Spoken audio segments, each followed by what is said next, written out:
Welcome back, lads, to another Bannerlord map making episode. Today we're taking a look at my new map called Green Lake. Very appropriately named because it's green, and you guessed it, there's a lake. Very nice. So this is going to be a 250 versus 250 player control point battle where two teams fight for control of certain key places around the map. So let me zoom out and I'll show you my general thinking for the map layout. So the map itself is quite large.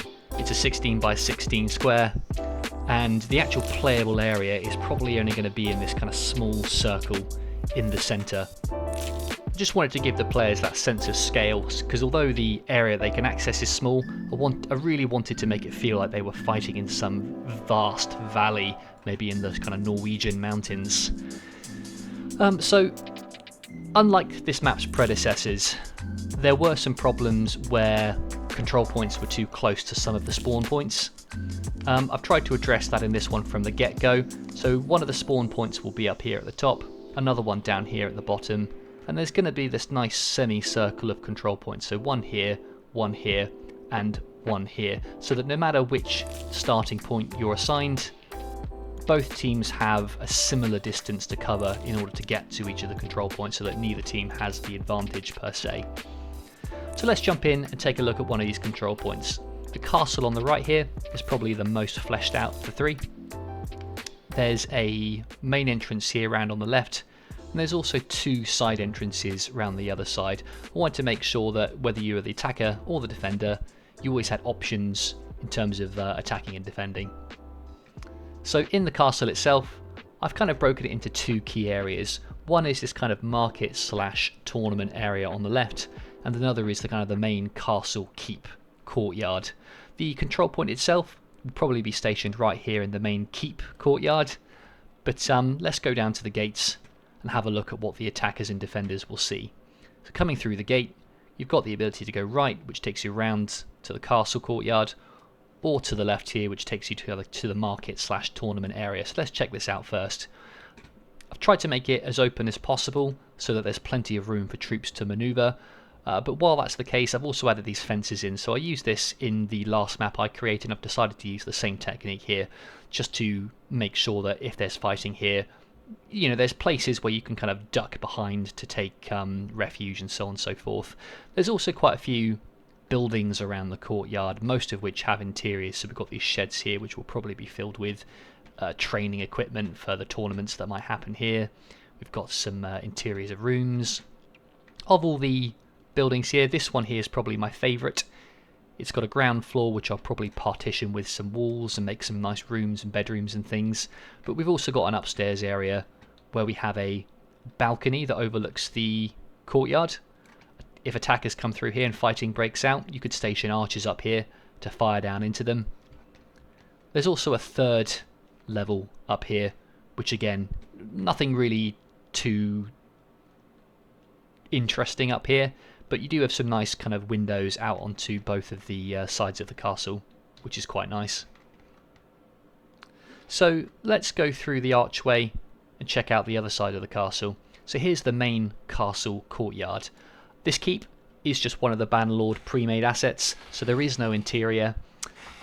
At some point in the future, I might decide to replace this with something custom built so that we can have an interior, but I think for the first release, I'll leave this as it is. I don't want to bite off more than I can chew in the first instance, if that makes sense. So I mentioned earlier that the control point will probably go here. The idea being that the defenders can station troops up here, maybe to fire down on the attackers. There's also flanking options around here through the stables. So if you were defending it, there's probably four avenues that the attackers might come from. One is through the gate over here, second through this gate, third coming round the corner here, and the fourth and final attack route is through this archway. There's probably too many places to defend, so if you were the defenders, you'd probably want to have some good intel on where the attackers are coming from and make sure that you station troops at the right control point, or if you're unsure, you'll probably fall back to these steps to mount a defense here. But yeah, I think it should lead to some quite interesting scenarios for sure, and some quite epic looking situations. So TBC, This castle still needs a lot of detail added. It's not really clear what might be happening in here, but we'll see. So let's take a look at the next control point, which will be over here. So not much has really happened to this area so far, but the control point will be in the middle, and there'll probably be some buildings dotted around it. While this is going to be a small town on the outskirts, I'm going to try my best to make sure that it's quite open. There might only be 3 buildings or so. The castle already has quite a kind of alleyway, choke pointy design going on. So over here I want to leave it a bit more open so that if you had cavalry, for example, you'd find it a bit easier to kind of, you know, plough through without getting yourself stuck. TBC really, I haven't thought too much about this, but we'll see how this shapes up. The rivers that you see going around it, currently it is possible to go across them at any point. I'll probably change this at some point so that we'll have some deeper sections in the river, forcing people to cross in certain locations. So, you know, here's a location here where we've got a bridge. We might have a few fords, a bit like the one that we see here.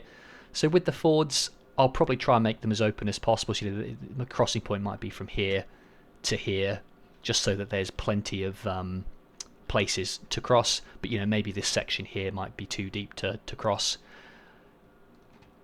I think I'll try and make as many crossing points as possible. So maybe, you know, one here, one here, one here, one here, one here, just so that you know, depending on how you want to play, there's plenty of options.